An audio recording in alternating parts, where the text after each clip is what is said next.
Okay, Assalamualaikum. Nama saya Ahmad Rifki. Ya, hari ini saya nak tanya tentang cabaran bagi penjaga lah, sebagai penjaga yang mempunyai anak yang mengalami disleksia ni.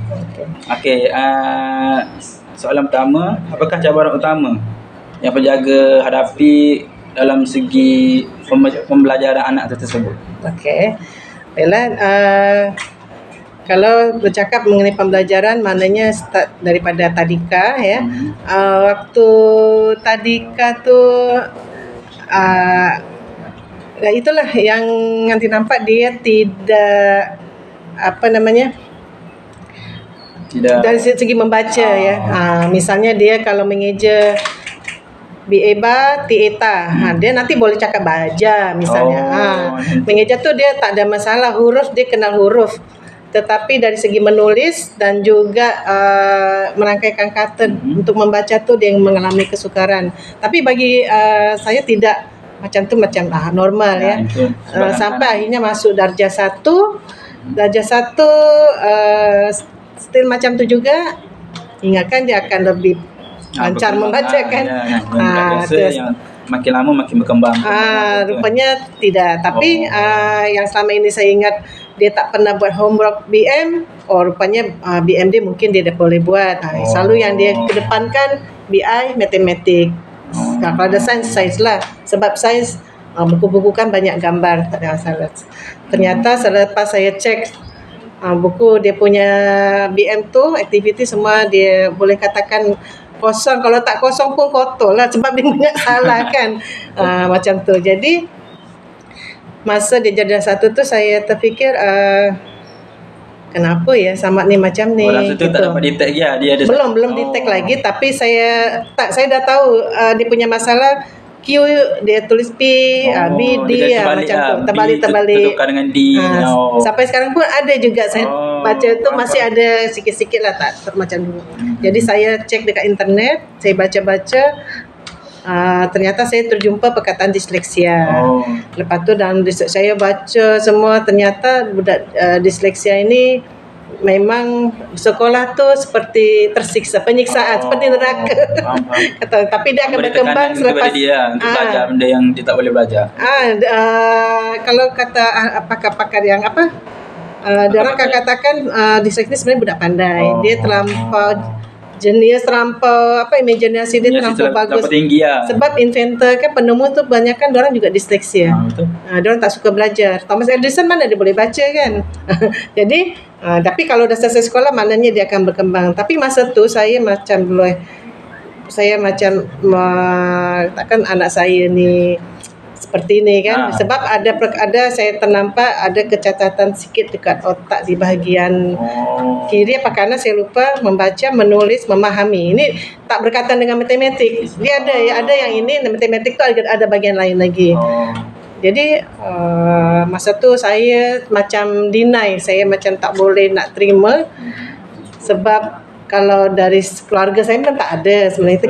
Tapi kita tak tahu ya. Orang zaman dulu kan tak seperti sekarang. Dulu kita katakan orang tu bodoh kan, tak pandai semua kan. Selalu dibulinya begitu. Mungkin mereka pun ada masalah disleksia kan. Semua dulu teknologi dulu tak boleh. Belum, padahal dulu dah banyak mungkin ya. Jadi untuk tahun pertama tu saya tak bawa lagi dia cek. Lepas tu tahun kedua saya tengok macam ni lagi. Memang saya kena marah, dia kena marah dia lah. Kenapa gini? Tapi dia macam selalu tak rasa bersalah ke apa, tak ada. Dia rasa bagi dia normal lah macam tu. Akhirnya saya cari perkataan untuk cek disleksia, sekolah tu ada.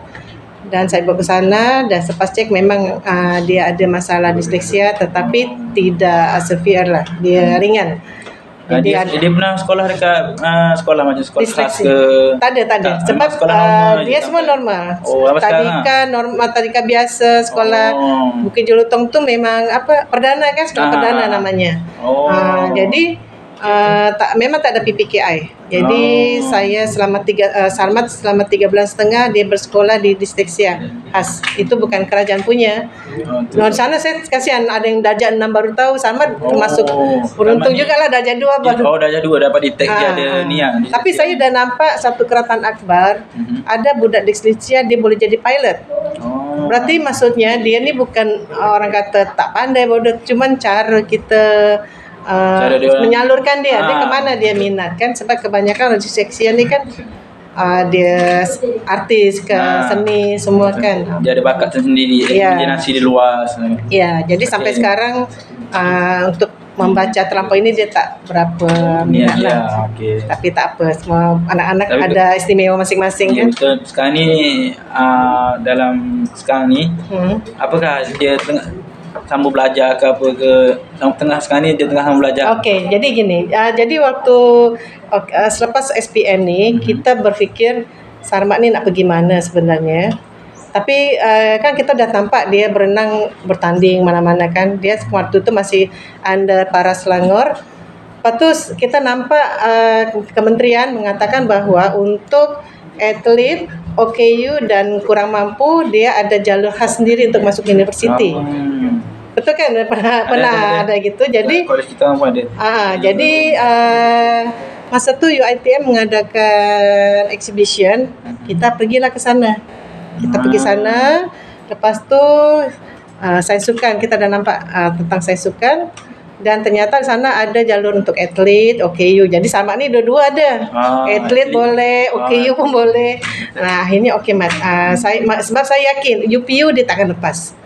Sebab UPU dia punya English ini okey. Tapi yang lain-lain kan dia tak bagus kan. Akhirnya dia wawancara 2 jam. Dan kebetulan yang wawancara dia tu punya anak disleksia dan in English. Dalam bahasa Inggeris. Mungkin kalau dalam bahasa mungkin dia yang mewawancarai dia faham. Mungkin kalau dalam bahasa Melayu dia akan berterabur, kalau cakap dalam English dia lebih confident dan diterima di sana. Kalau dalam contoh dalam cabaran dalam rumah ni, penjagaan dia macam mana? Dalam rumah, alhamdulillah. Macam daripada kecil penjagaan dia kos lebih besar ke daripada anak-anak yang biasa? Ada. Jadi untuk dia tak ada kita istimewakan bandingan lain, tak ada. Maksudnya dia sama saja, jadi tak ada perbelanjaan yang lebih untuk dia. Dan di dalam rumah alhamdulillah dia adalah seorang abang dan adik yang paling disayang. Kalau ditanya siapa paling disayang, mesti nama Sarmat nombor 1. Sebab sebagai dia ini kan dia tak suka berkomunikasi dengan orang yang besar, dia suka dengan kecil-kecil. Jadi dia suka bercakap dan dia suka play, dia suka bermain, suka bergurau. Jadi dalam rumah ni tak ada masalah. Dengan adik-beradik semua rapat lah. Kalau macam bersosial, berkawan, adakah dia kena dipinggirkan, tak nak berkawan sebab dia ada penyakit ni ke?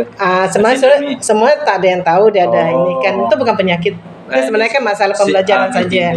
Ya, jadi dari segi pergaulan ni suatu sekolah rendah memang bermasalah sebab dia rasa awkward kalau orang tegur. Dia tak boleh malu apa kan. Jadi selepas dia masuk renang tu dengan perubahan badannya, dengan dia prestasi dia, jadi membuat dia semakin confident dan itulah yang dia semakin bagus untuk bergaul dengan yang lebih besar, lebih orang yang lebih tua, seumur atau lebih tua.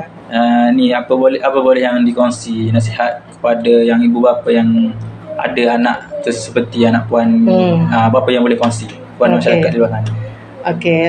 Jadi macam ni, sebenarnya saya nak kongsikan ada beberapa orang yang saya kenal dia punya anak disleksia tetapi mereka malu untuk membuat kad OKU. Maksudnya bukan sekedar kad OKU, mesti dia ada rasa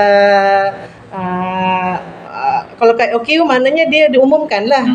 Kita kena cakap sama cikgu. Saya pun cakap sama cikgu, Sarmat tak boleh duduk di belakang sebab dia tak boleh fokus, dia harus duduk depan. Jadi maknanya orang akan tahu dia ni OKU. Jadi saya harapkan ibu bapa ni sebenarnya anak-anak ni semua ada bakatnya masing-masing. Setiap kekurangan mesti ada kelebihannya. Iya, mesti ada kelebihannya. Kita gali yang kelebihan dia ni dan serahkan pada dia nak apa. Kita bagi kesempatan apa yang dia mau kan. Jadi jangan kita hambat dia punya harus gini sebab macam Sarman nih disleksia nih kadang-kadang ada tantrumnya juga. Dia boleh menangis. Dia boleh menangis yang kecewa ya. Belajar dia tak boleh macam tu. Tak boleh paksa dia, tak boleh. Tak boleh paksa dia macam tu. Buat dia apa yang dia suka, kita support dari belakang. Kita support.